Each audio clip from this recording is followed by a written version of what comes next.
सबसे पहली बात आज यूपी के सीएम योगी आदित्यनाथ के उन बयानों की जिन्होंने साबित किया कि सत्ता और सनातन की बागडोर को साधने का हुनर योगी आदित्यनाथ के पास है। दरअसल आज योगी हरियाणा के सोनीपत में थे, जहां उन्होंने नाथ संप्रदाय के एक भव्य कार्यक्रम में शिरकत की। इस धार्मिक मंच से योगी ने एक बड़ा राजनीतिक और सामाजिक संदेश दिया।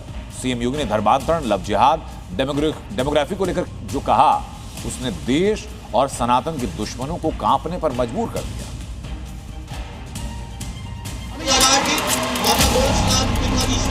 योगी श्री आदित्यनाथ जी महाराज धर्मांतरण पर योगी का प्रहार।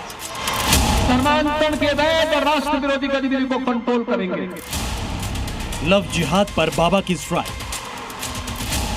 लव जिहाद के नाम पर जो खिलवाड़ किया जा रहा है, इसको रोकेंगे। काल नेमियों को योगी का अल्टीमेटम।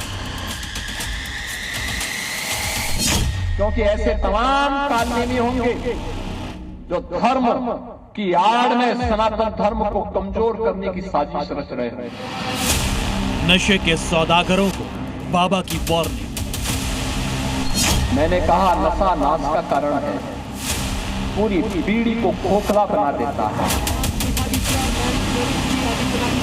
मौका था सोनीपत के नागा बाबा मंदिर में आयोजित मूर्ति प्राण प्रतिष्ठा कार्यक्रम का। भगवा चोले के साथ यूपी की सियासत को साधने वाले योगी आदित्यनाथ हरियाणा के सोनीपत पहुंचे थे। मौका भले ही धार्मिक था, लेकिन मुख्यमंत्री योगी आदित्यनाथ के तेवर वैसे ही थे। संतों के मंच से सीएम योगी ने राजपथ और धर्मपथ को साथ लेकर चलने का बड़ा संदेश दिया। एक योगी के लिए, एक सन्यासी के लिए, एक संत के लिए धर्म और राष्ट्र से बढ़कर के कुछ नहीं हो सकता। यही उसके जीवन का ध्येय होना चाहिए। उसकी व्यक्तिगत प्रॉपर्टी कुछ नहीं होती, धर्म ही उसकी प्रॉपर्टी है, राष्ट्र ही उसका स्वाभिमान है। नाथ संप्रदाय से जुड़े योगी आदित्यनाथ ने सोनीपत के विशेष कार्यक्रम से अयोध्या राम मंदिर और काशी का भी जिक्र किया। अयोध्या के बाद काशी के विकास पर उठ रहे सवालों का योगी ने अपने स्टाइल में जवाब देते हुए विपक्ष पर निशाना साधा। कोई सोचता था आज से 5 साल पहले, 10 साल पहले कि अयोध्या में राम मंदिर का निर्माण होगा? लोगों के लिए कल्पना थी। संघर्ष सनातन धर्मावलंबी करता था, लेकिन वो ये नहीं मानता था कि ये हो पाएगा। अच्छी सरकार चुनी गई, बन गया ना डबल इंजन की सरकार। कोई सोचता था काशी में काशी विश्वनाथ धाम, आज से 10 साल पहले कोई जाता था, 10 श्रद्धालु एक साथ आने में कठिनाई होती थी, 50 लोग नहीं जा सकते थे। आज काशी विश्वनाथ धाम में 50,000 श्रद्धालु एक साथ जा सकता है, दर्शन कर सकता है। माघ मेले की अभूतपूर्व सफलता से गदगद सीएम योगी ने प्रयागराज में आयोजित भव्य कुंभ और मौनी अमावस्या के स्नान का भी उल्लेख करते हुए उन कालनेमियों पर भी प्रहार किया जो छद्म भेष में राष्ट्र की एकता और संप्रभुता को बार बार आहत करने की कोशिश करते हैं। अगर कोई राष्ट्र के स्वाभिमान को चुनौती देता है तो हमें खुल करके उसके सामने आकर के खड़ा हो जाना चाहिए, उसकी चुनौती का मुकाबला करने के लिए खड़ा होना चाहिए। कोई धर्म के खिलाफ आचरण करता है, क्योंकि ऐसे तमाम कालनेमी होंगे जो धर्म की आड़ में सनातन धर्म को कमजोर करने की साजिश रच रहे होंगे। हमें उनसे सावधान होना होगा। उत्तर प्रदेश में क्राइम और क्रिमिनल्स को लेकर योगी आदित्यनाथ का मैसेज एकदम क्लियर है और यूपी में योगी की नीतियां देश भर में मॉडल का रूप ले चुकी हैं। यही वजह है कि हरियाणा की जमीन पर जब योगी पहुंचे तो उन्होंने धर्मांतरण से लेकर लव जिहाद और बदलती डेमोग्राफी की साजिश पर एक साथ प्रहार किया। धर्म की, भारत माता की अच्छा करने के लिए हमें कार्य करना होगा। अच्छा करने के लिए बात नहीं करेंगे, सही करेंगे। नशा के खिलाफ अभियान चलाएंगे। जन जागरण के एक व्यापक अभियान के साथ चल रहे धर्मांतरण के वैध और राष्ट्र विरोधी गतिविधि को कंट्रोल करेंगे। डेमोग्राफी बदलने की जो साजिश हो रही है, लव जिहाद के नाम पर हमारी बेटियों के साथ जो खिलवाड़ किया जा रहा है, इसको रोकेंगे, सख्ती से रोकेंगे।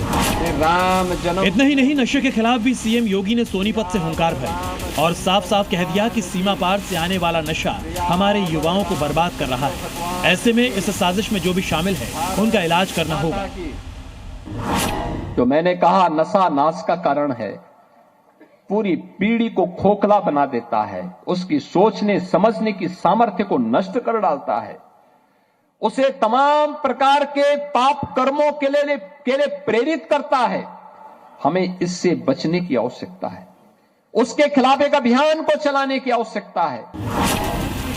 हरियाणा से योगी की सनातनी हुंकार ने एक बार फिर साफ कर दिया है कि मौका कोई भी हो, राज्य कोई भी हो, योगी के लिए सनातन पर विश्वास और देश का विकास सर्वोपरि है। ब्यूरो रिपोर्ट, जी मीडिया। माघ मेले की भव्यता और दिव्यता को दुनिया ने देखा, लेकिन अब प्रयागराज में अवि मुक्तेश्वरानंद और माघ मेले प्रशासन के बीच टकराव की खबरों की सुर्खियां बन रही हैं। ये टकराव लगातार बढ़ता जा रहा है। 48 घंटों के अंदर प्रशासन ने अवि मुक्तेश्वरानंद को दूसरा नोटिस भेजा। दूसरी तरफ विवाद से नाराज संत समाज ने अवि मुक्तेश्वरानंद पर नेशनल सिक्योरिटी एक्ट यानी NSA लगाने तक की मांग कर दी है।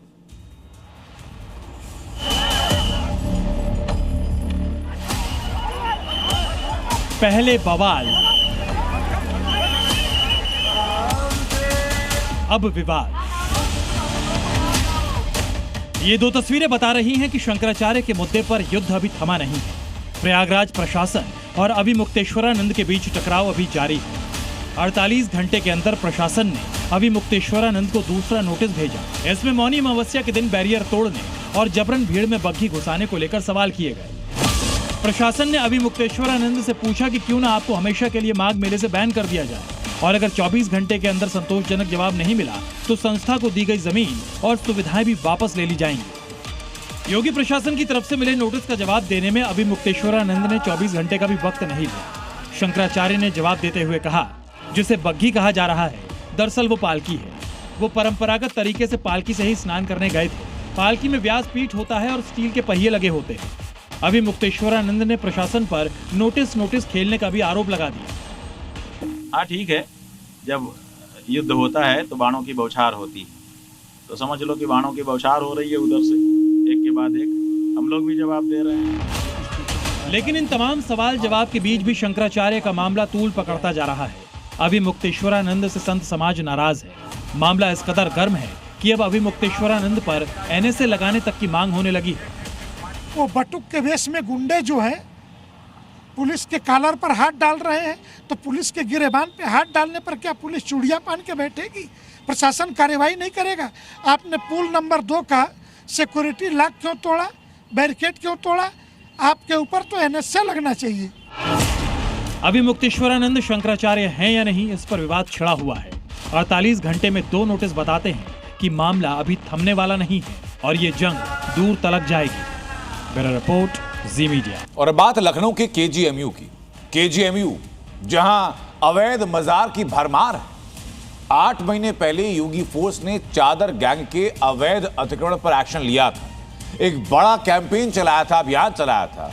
लेकिन अब एक बार फिर जैसी डॉक्टर रमीज की धर्मांतरण वाली साजिश सुर्खियों में आई, KGMU के अंदर नजरें दौड़नी शुरू हुई। KGMU के अंदर अलग अलग जगहों पर 8 से 10 मज़ारें हैं, जिसके बारे में किसी को पता नहीं कि मज़ारें किसकी हैं, वैध हैं या अवैध हैं।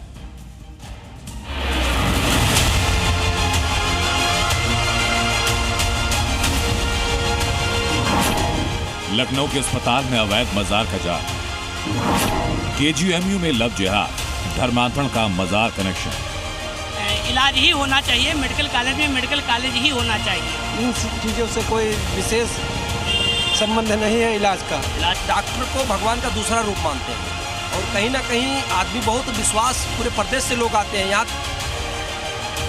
यूपी की राजधानी लखनऊ में बड़े मेडिकल इंस्टीट्यूट में शुमार KGMU की शाख पर डॉक्टर रमीज और आदिल जैसे छोटे छांगो पहले ही बट्टा लगा चुके हैं। KGMU को धर्मांतरण और लव जिहाद की लैब के आरोप लग चुके हैं। मगर अब लखनऊ के इसी KGMU में अवैध मजार को लेकर नया हंगामा है। सवाल ये कि आखिर मेडिकल संस्थान में मजार का क्या काम? सेंटर के एंट्री गेट पर इस वक्त हम लोग मौजूद हैं और अंदर जैसे ही आप आएंगे हमारे कैमरा पर्सन चारों तरफ की तस्वीर दिखाएंगे कि कितना ज़्यादा रश यहाँ पे परमानेंट रहता है। बड़ी संख्या में लगातार एम्बुलेंस यहाँ से आती हैं, यहाँ पर मरीजों को उतार के आगे निकलती हैं। और ये जो एक छोटी सी मज़ार आप देख पा रहे हैं इस वक्त इसमें ताला पड़ा हुआ है, ये यहाँ पर मौजूद है। और जिन 6 मज़ारों का जिक्र प्रदेश मंत्री अभिजात मिश्रा ने अपने पत्र में किया है उसमें से ये एक मज़ार है। केजीएमयू कैंपस में एक या दो नहीं बल्कि अवैध मजार का जाल है। एडमिन हाउस के पास एक मजार, स्त्री रोग विभाग के पास एक मजार, ट्रॉमा सेंटर गेट के पास मजार, नेत्र विभाग के पास मजार, ओपीडी के बगल में मजार, आरएलसी बिल्डिंग और ऑर्थोपेडिक बिल्डिंग के बीच में भी एक मजार। इन मजार के अलावा केजीएमयू कैंपस में कई दूसरी धार्मिक संरचनाएं भी हैं, जिनकी जांच के लिए यूपी के मंत्री अभिजात मिश्रा ने सीएम योगी को खत लिखा और इसी खत के जरिए सीएम योगी से मांग की गई कि केजीएमयू में मौजूद अवैध संरचनाओं को तत्काल हटाया जाए। जांच समिति बनाकर केजीएमयू में कट्टर गतिविधियों की जांच हो, लव जिहाद और लैंड जिहाद के मामले में जांच कराई जाए।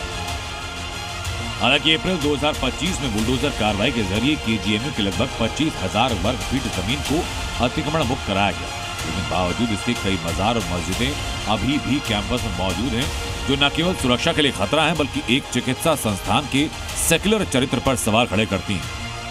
बात यहाँ कही गई कि मेडिकल कॉलेज में बहुत ज़्यादा मस्जिद मजार बनी हुई हैं, तो आप यहाँ आ रहे हैं, कब से देख रहे हैं सब बना हुआ? ये तो लगभग बहुत समय से देखते हैं, जब भी आते हैं तो ये सब दिखाई देती हैं। मस्जिदें मजारें बनी हुई हैं, बहुत समय से बनी हुई हैं। अपना मेडिकल कॉलेज है, यहाँ पर उपचार होता है, इलाज होता है, तो यहाँ पर सारी चीज़ें होनी चाहिए।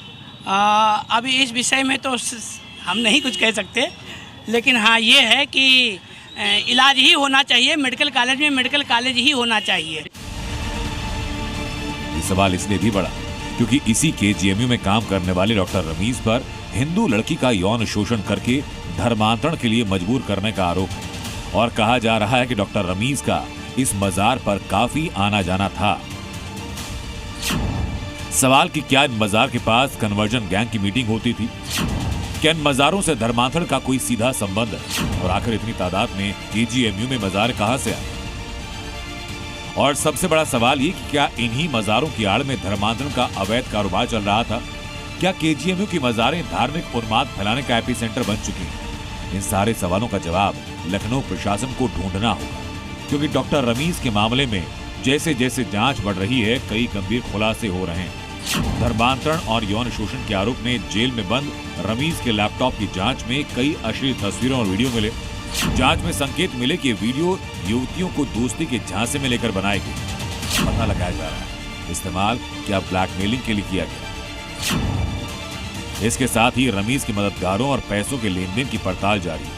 पुलिस से पता लगाने में जुटी कि मजारों से घिरे केजीएमयू में धर्मांतरण गैंग में और कितने लोग शामिल हैं। लखनऊ से मयूर शुक्ला के साथ ब्यूरो रिपोर्ट जी मीडिया। और अब बात मध्य प्रदेश के धार की। धार में ऐतिहासिक भोजशाला है। भोजशाला जहां कल मध्य प्रदेश पुलिस की अग्नि परीक्षा होने जा रही है। मैं क्यों कह रहा हूं, उसके पीछे की वजह है कल का दिन बसंत पंचमी, शुक्रवार है यानी जुमा है। बसंत पंचमी के मौके पर भोजशाला में पूजा और नमाज दोनों होंगे। हालांकि सुप्रीम कोर्ट ने दोनों पक्षों के लिए समय तय कर दिया गया है, लेकिन हिंदू संगठन अखंड पूजा चाहता है, जिसके बाद कल की सुबह वहां की सुरक्षा के लिए बेहद खास होने वाली है। भोजशाला में पहले पूजा फिर नमाज, अखंड पूजा की मांग पर अड़ा हिंदू समाज। एमपी के धार में कल मोहन फोर्स की अग्नि परीक्षा है, क्योंकि वसंत पंचमी पर भोजशाला में पूजा भी होगी और नमाज भी पढ़ी जाएगी, यानी हिंदू और मुस्लिम आमने सामने होंगे। हालांकि सुप्रीम कोर्ट ने पूजा और नमाज का टाइम तय कर दिया है। सुप्रीम कोर्ट ने हिंदू पक्ष को पूरे दिन पारंपरिक अनुष्ठान करने की अनुमति दे दी है, लेकिन नमाज के लिए दोपहर 1 बजे से 3 बजे का वक्त तय किया गया है। एंट्री और एग्जिट को लेकर दोनों पक्षों के लिए अलग अलग व्यवस्था बनाई जाएगी। पारंपरिक ढंग से जो पूजा पाठ चलती चली आ रही है सुबह से सूर्योदय से सूर्यास्त तक, वो चलती रहेगी। हमारे पे कोई नंबर्स के रिस्ट्रिक्शन नहीं है। जितने लोग वहाँ पे आना चाहते हैं वो आ सकते हैं, अपनी पूजा पाठ कर सकते हैं। जहाँ तक मुस्लिम समाज का सवाल है, उनको 1 से 3 के बीच में एक डेजिग्नेटेड एरिया में जो नंबर्स वो बताएंगे आज डिस्ट्रिक्ट एडमिनिस्ट्रेशन को, उतने लोगों को पास इशू किया जाएगा जो वहाँ पे आके उस समय के बीच में अपनी नमाज अदा कर सकते हैं, नमाज पढ़ सकते हैं। नमाज के वक्त 1 से 3 बजे तक यानी 120 मिनट मोहन फोर्स की अग्नि परीक्षा है। क्योंकि एक तरफ सनातनी भीड़ होगी तो दूसरी तरफ मुस्लिम पक्ष नमाज पढ़ रहा होगा। जैसा कि आप जानते हैं, सुप्रीम कोर्ट का जो आदेश आया है उसका पूरा पालन होना चाहिए और मैं सभी धारवासियों से यही गुजारिश करूंगा कि हमारा धार शहर अमन का शहर है और यहाँ पर शांति व्यवस्था बनाए रखना चाहिए। बिल्कुल, जो कोर्ट का आदेश है सुप्रीम कोर्ट का, उस आदेश का पालन होगा, निश्चित पालन होगा। जो प्रतिवर्षानुसार हम पूरी तैयारियां करते हैं, सुबह से तैयारियां शुरू हो गई है। कल सुबह से यज्ञ हवन आरंभ होगा और पूर्णाहुति होगी उसकी। इस प्रकार से 13-16 में यहाँ पर हिंदू समाज ने अखंड पूजा की थी, उसी प्रकार से कल 23 जनवरी शुक्रवार को बसंत पंचमी के दिन हिंदू समाज अखंड पूजन करे। अखंड कैसी होती है? अखंड का मतलब यही होता है कि हवन खंडित न हो। प्रशासन के लिए कल का दिन कितना चुनौतीपूर्ण है, इसका अंदाजा सिक्योरिटी डिप्लॉयमेंट से लगा सकते हैं। धार में ऐसा सुरक्षा चक्र पहले कभी नहीं देखा गया। धार में 8000 जवान तैनात हैं। पूरे इलाके को छावनी में तब्दील कर दिया गया है।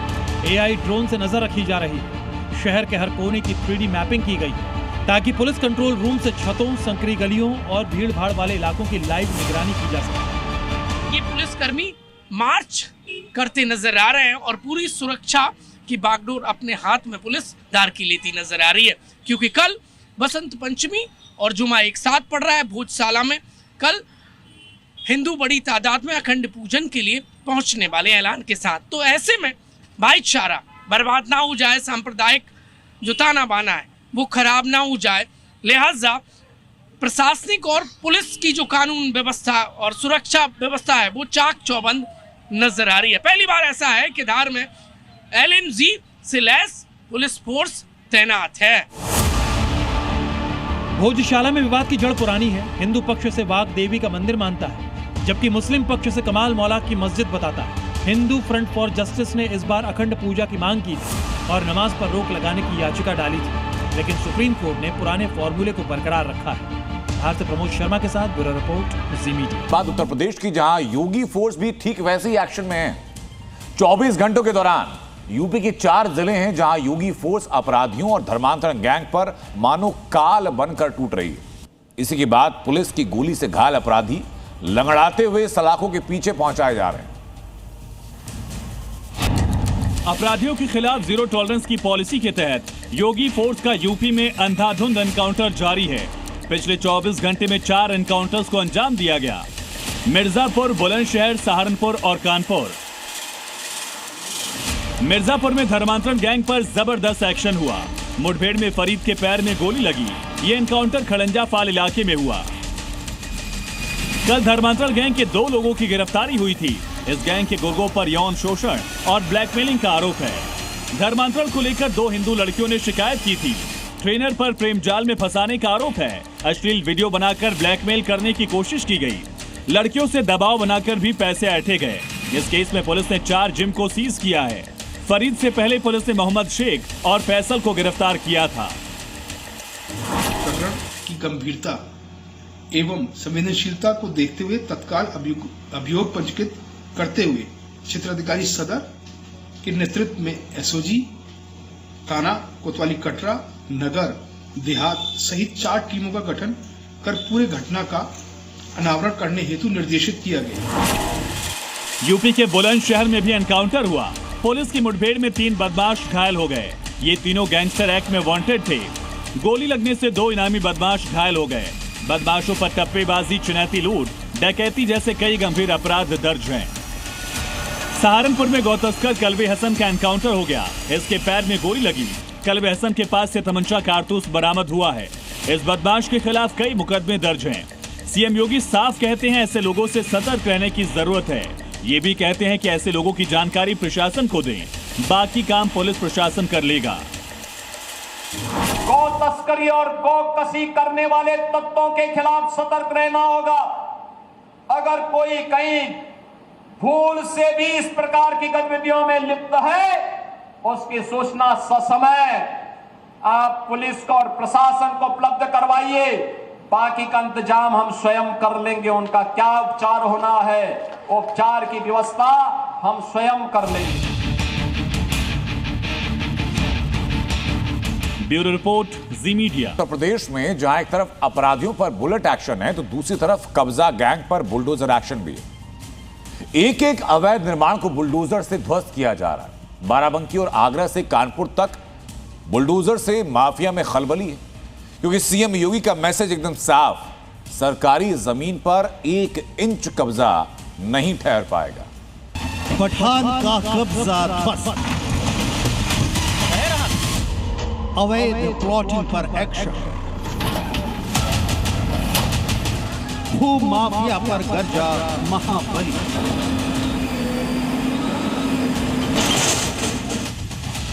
यूपी में कब्जा गैंग को मिटाने के लिए एक ही हथियार है, महाबली बुलडोजर। अगर 1 इंच सरकारी जमीन पर भी कब्जा किया तो बुलडोजर चलना तय है। बाराबंकी, आगरा और कानपुर से आई ये तस्वीरें तस्दीक कर रही हैं कि कब्जा माफिया हो या अतिक्रमण गैंग, बाबा के बुलडोजर से कुछ बच नहीं सकता।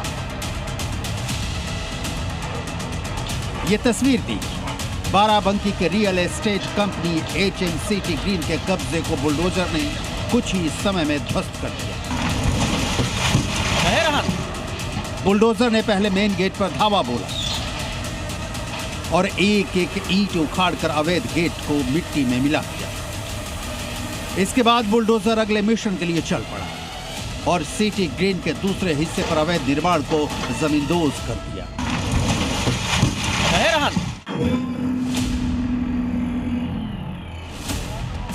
प्रशासन के मुताबिक HMCT रियल एस्टेट कंपनी ने ग्राम समाज की जमीन पर अवैध कब्जा कर निर्माण कराया था। साथ ही सरकारी रास्ते पर भी कब्जा किया गया था, जिसके बाद ये कार्रवाई हुई। जिस रियल एस्टेट कंपनी HMCT पर बाबा का बुलडोजर गर्जा, उसके डायरेक्टर अबू बकर उर्फ बाबा पठान, जिन पर 10 से ज्यादा केस दर्ज हैं और अब योगी फोर्स के डर से भागते फिर रहे हैं। उधर आगरा में भी कब्जा माफिया पर बुलडोजर गर्जा। ताजगंज वार्ड में पीले पंजे ने 2 अवैध कॉलोनियों को ध्वस्त कर दिया। यहां बिना नक्शा पास कराए निर्माण किया जा रहा था, जिसके बाद प्रशासन ने बुलडोजर चलाकर कब्जा हटाया। साथ ही एक मकान को भी सील किया गया। आगरा के बाद बुलडोजर का अगला पड़ाव कानपुर था, जहां भू माफिया के मंसूबों को पीले पंजे ने रौंद दिया और उनकी मोटी कमाई के सपने धुआं धुआं हो। तस्वीरें भले ही अलग, बुलडोजर एक्शन का मकसद एक ही, यूपी में जो भी अवैध होगा वो मिट्टी में मिल जाएगा। कब्जा करने के लिए 1 इंच जमीन नहीं देने वाले हैं। ब्यूरो रिपोर्ट, जी मीडिया। और अब बात सिस्टम की पोल खोलती जी न्यूज की मुहिम की। राजस्थान के अलवर के लक्ष्मणगढ़ तहसील की नई बिल्डिंग पर विवाद लगातार बढ़ रहा है। इस बिल्डिंग का निर्माण बांध के पास में हो रहा है, जो डूब इलाके में विरोध हो रहा है। काम रोका गया, लेकिन असल वजह क्या निकली, इस रिपोर्ट में देखिए।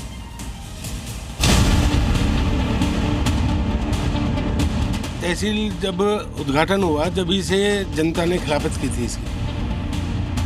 अलवर के लक्ष्मणगढ़ में बन रही नई तहसील विवादों में आ गई है। स्थानीय लोगों का दावा है कि लक्ष्मणगढ़ तहसील की नई सरकारी बिल्डिंग उस इलाके में बनाई जा रही है जिसे जल भराव और डूब इलाके में चिन्हित किया गया है, जिसके बाद मामले ने तूल पकड़ लिया है। बड़ा सवाल यह है कि जब इलाका डूब क्षेत्र में था तो बिल्डिंग निर्माण कैसे शुरू हुआ। जी मीडिया की टीम ने मामले की पड़ताल की, जिसमें चौंकाने वाला खुलासा हुआ है। लक्ष्मणगढ़ तहसील की नई बिल्डिंग का काम जुलाई 2023 में शुरू हुआ था और इसको 20 मई 2024 तक पूरा करना था, लेकिन डूब इलाके में बिल्डिंग होने की वजह से समाज सेवी वीरेंद्र कोठारी ने इसकी शिकायत की, जिसके बाद इमारत के निर्माण का काम रोक दिया गया। ये तहसील जब उद्घाटन हुआ, जब इसे जनता ने खिलाफत की थी इसकी। क्यों? लगातार ये इसलिए कि ये सही जगह पे नहीं बन रही है।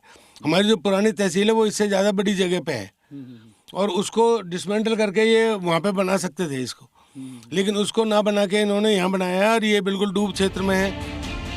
जी न्यूज की टीम ने जब पड़ताल के दौरान तहसील की नई बिल्डिंग का नक्शा देखा तो उसमें साफ था कि इमारत बांध के रास्ते में आ रही है, क्योंकि ये पानी की निकासी का रास्ता है।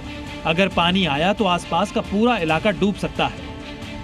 ये सज्जनपुरी का बांध है, इधर ये कनवाड़े का बांध है, इधर ये सज्जनपुरी का बांध है। इसके आसपास कोई कंस्ट्रक्शन नहीं है? ना, इनमें कोई कंस्ट्रक्शन है। इनमें कंस्ट्रक्शन तो हो, ये खतरनाक हो सकता है? बिल्कुल खतरनाक हो सकता है। तो ये इलीगल तरीके से हो रहा है? इलीगल तरीके से हो रहा है। तहसील बिल्डिंग के आसपास भी लोगों ने अवैध तरीके से घर बना लिए हैं, जिसकी शिकायत उन्होंने एंटी करप्शन ब्यूरो से लेकर सरकार तक से की है, ताकि इस मामले का समाधान जल्द से जल्द निकल सके।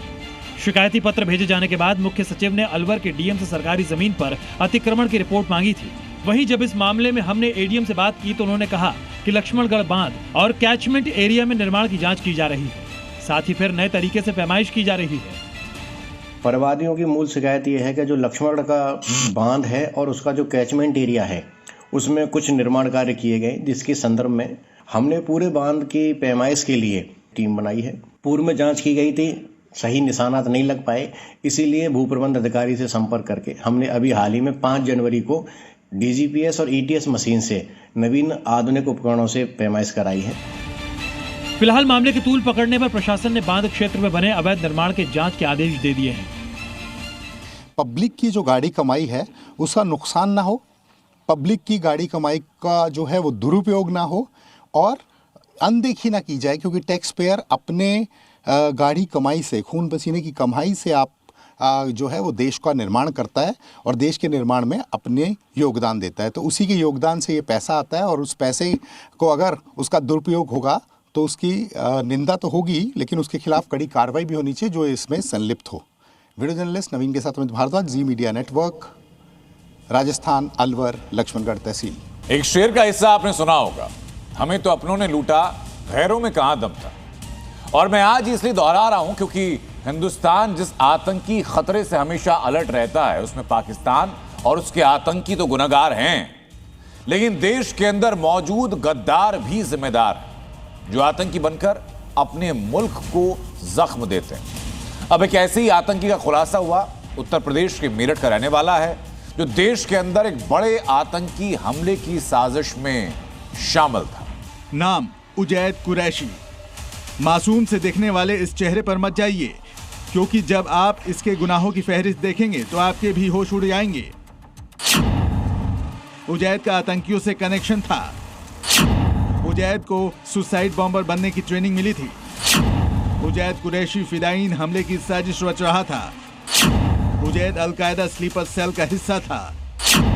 उजैद युवाओं का ब्रेन वॉश करने में माहिर था। यूपी के मेरठ में रहने वाले उजैद कुरैशी का जम्मू कश्मीर में आतंकी नेटवर्क से कनेक्शन का खुलासा हुआ तो हड़कंप मच गया। योगी फोर्स ने दबिश दी तो उजैद और उसका परिवार फरार हो गया।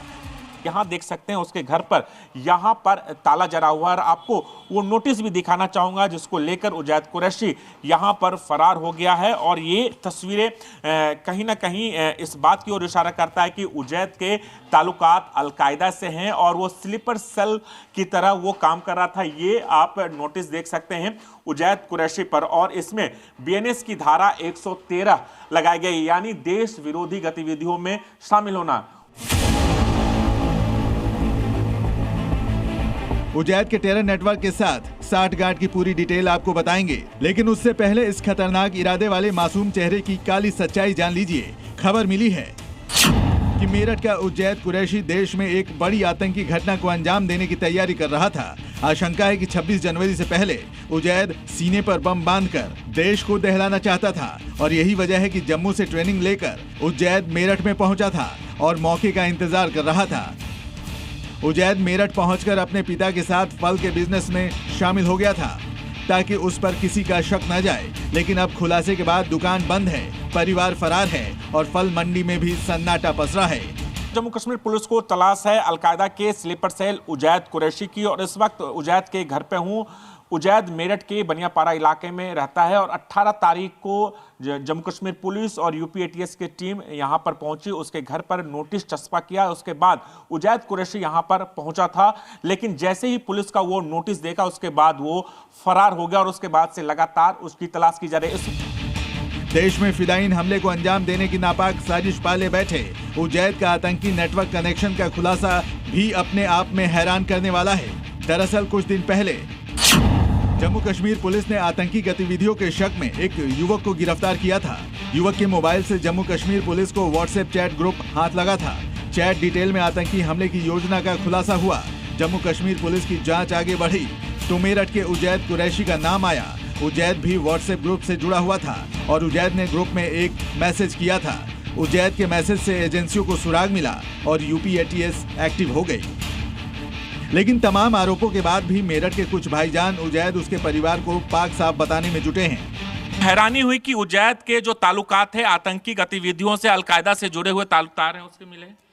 नहीं, हमने तो ऐसा सुना ही नहीं कभी भी, ना ऐसे बच्चे हैं वे। अच्छा। ना इनका बाप ऐसा, ना माँ। उसके बारे में तो हमें मालूम नहीं, लेकिन जो है पूरा परिवार मतलब समाज में बैठने उठने वाला लोग हैं, पारिवारिक लोग हैं।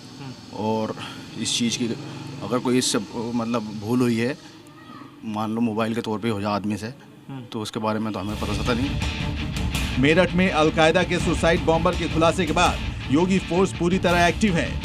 पुलिस उजैद की तलाश में जगह जगह रेड मार रही है।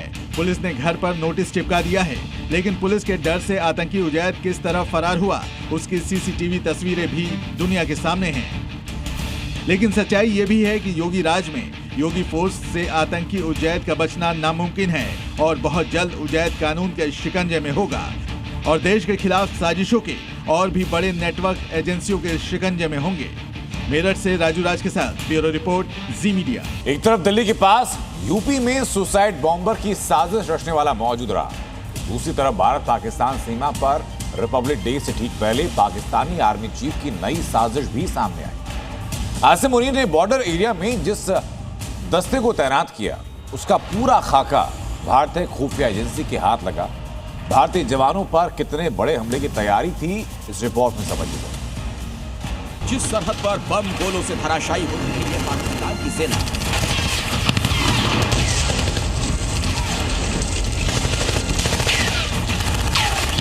उस बॉर्डर पर मुनीर का प्लान है भारतीय जवानों पर तलवार और कटार से अटैक का।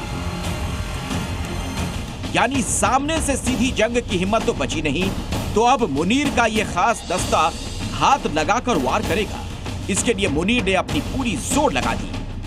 बॉर्डर पर जिसे धूल चटाया वो मुनीर बैट लेकर आया। मुनीर ने अपनी इस गलाकाट दस्ते को नाम दिया है बॉर्डर एक्शन टीम। लेकिन इस टीम का एक्शन ऐसा नहीं जो सेना के जवान अपनी बहादुरी का परिचय दुश्मन की छाती पर चढ़कर देते हैं। मुनीर की ये टीम आर्मी के भेष में जिहादियों, आतंकियों की टीम है जो घात लगाकर हमला करेगी। 26 जनवरी और 15 अगस्त को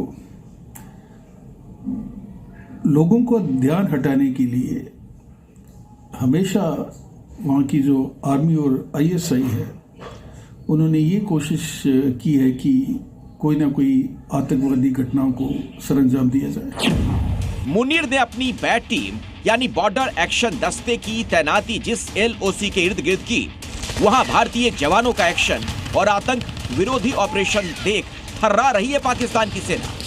भारतीय सेना का यही रौद्र रूप देखकर मुनीर ने घात लगाकर वार करने वाली टीम बनाई है। आपको बताते हैं मुनीर की बैट टीम का पूरा खाका। बॉर्डर एक्शन टीम यानी बैट के 3 अलग अलग गुट हैं। टीम की कमांड खूंखार आतंकियों को दी गई है। रजौरी में इसका कमांडर है अबू फियान। अबू फियान अल बद्र नाम के आतंकी संगठन का सरगना है। अखनूर सेक्टर की कमांड अबू रजा के हाथों में है। अबू रजा लश्कर तैयबा का कमांडर है, जबकि LOC पर एक्टिव टीम का कमांडर है मोहम्मद शफकत। पाकिस्तानी सेना ने तीनों दस्तों को जम्मू रजौरी सेक्टर में तैनात किया है। दरअसल घात लगाकर हमला पाकिस्तान की वो कायराना नीति है जिसमें कमांडो और आतंकी मिलकर भारतीय गश्ती दलों पर घात लगाकर हमला करते हैं। मुनीर की गलाकाट दस्ते की प्लानिंग यही है। ये अभी बिल्कुल मानने वाली बात है कि जब तक self style field marshal Munir Pakistan पे राज करेगा तो हमारे रिश्तों में सुधार आने वाला नहीं है और हमें पूरी तरह से सतर्क, चौकस और इनकी जो इविल डिजाइन है उसको खत्म करने के लिए हमें एक प्रोएक्टिव अप्रोच अपनानी पड़ेगी। पाकिस्तान की यह फितरत है स्वतंत्रता दिवस और रिपब्लिक डे जैसे मौकों पर सेना और आतंकियों की फौज को सरहदी इलाकों में एक्टिव करना, यहां तक कि दहशत फैलाने के लिए आतंकियों का दस्ता हमले के लिए भेजना भी पाकिस्तानी एजेंसियों की फितरत रही है। लेकिन भारत की खुफिया एजेंसियों को पहले ही भनक लग चुकी है मुनीर इस बार कैसी साजिश रच रहा है। भारतीय सेना अब हाई अलर्ट पर है और सरहद पर परिंदा भी पर नहीं मार सकता। पाक आर्मी चीफ मुनीर खुद कैसे अपनी सेना की बलि चढ़ाने की तैयारी कर रहा है और क्यों कर रहा है, यह आप जानेंगे तो शायद हैरान रह जाए। आसिम मुनीर ने पाकिस्तानी सेना के जवानों की कैसे बोली लगा दी, ऑक्शन कर दिया, इस रिपोर्ट में दिखाता हूं मैं आपको। मुनीर ने लगाई जवानों की बोली। $10,000 में बेचेगा एक जवान। गाजा में इजराइल के क्रोध की ज्वाला का सामना करने के लिए मुल्ला मुनीर ने अपनी फौज को आगे करने का फैसला किया है। यूं तो पाकिस्तान की गीदड़ सेना अपनी पतलूने छोड़कर भागने के लिए मशहूर है, मगर जंगे मैदान में सबसे पिटने वाले जनरल मुनीर को अपने सीने पर फर्जी मेडल बढ़ाने के लिए यह तरीका बेहद मुफीद लगा है। पाकिस्तानी सेना के जवान को बेचकर डॉलर कमाने वाले मुनीर का पूरा प्लान समझिए। दरअसल हाल ही में मुनीर इजरायली खुफिया अफसरों से मिला था। इस मीटिंग में मुनीर गाजा में अपने सैनिक भेजने को तैयार हो गया था। एक सैनिक भेजने के बदले में मुनीर ने $10,000 की मांग की है। सौदे के मुताबिक मुनीर गाजा में अपने 4,000 सैनिकों को भेजेगा। 4,000 सैनिकों के बदले पाकिस्तान सेना को $4 करोड़ मिलेंगे। यानी अब तक पाकिस्तानी जनरल ने अपनी फौज को आतंकियों का मददगार और पहरेदार बना रखा था, मगर अब तो एक एक जवान की जान को डॉलर के लिए कुर्बान करने को तैयार हो गया है। मुनीर उस गाजा में अपनी सेना भेजने को तैयार हुआ है जिसके खिलाफ पूरे पाकिस्तान के मुल्ला मौलाना आवाज उठा रहे हैं। मुनीर ने अपनी सेना की टुकड़ी को पीस कीपिंग फोर्स का नाम दिया है, लेकिन पाकिस्तान के फजल उर रहमान जैसे मौलाना इसके खिलाफ आग उगल रहे हैं। फजल उर रहमान पाकिस्तान का वही धर्मगुरु है जिसने मौलानाओं की मीटिंग में मुनीर के पाकिस्तानी आर्मी चीफ बनने को ही हराम करार दिया था। इस बयान की खासी चर्चा हुई थी पाकिस्तान में, मगर तब मुनीर ने डर के मारे चुप्पी साध ली थी और अब मुल्ला मुनीर उसी चुप्पी के साथ गाजा में शांति सेना के नाम पर अपने सैनिकों को बेच रहा है। मुनीर ने यह फैसला बेहद गुपचुप तरीके से किया है ताकि पाकिस्तानी मौलानाओं को इसकी भनक तक न लगे और उसकी फर्जी इज्जत की मिट्टी पलीद ना हो, क्योंकि पाकिस्तान के कुछ मौलाना तो सेना प्रमुख मुनीर पर आंख मूंद कर भरोसा जता रहे हैं, उन्हें 30 मारखा समझ रहे हैं। पाकिस्तान का यह मौलाना इस भ्रम में था कि मुनीर गाजा में अपनी सेना नहीं भेजेगा, फिलिस्तीनियों पर इजराइल के जुल्म में हिस्सा नहीं लेगा, लेकिन अमेरिकी डॉलर पाने के लालच और ट्रंप का पिट्ठू बनने की चाहत में मुनीर ने अपनी सेना के जवानों की बोली लगाने से भी परहेज नहीं किया। ब्यूरो रिपोर्ट, जी मीडिया।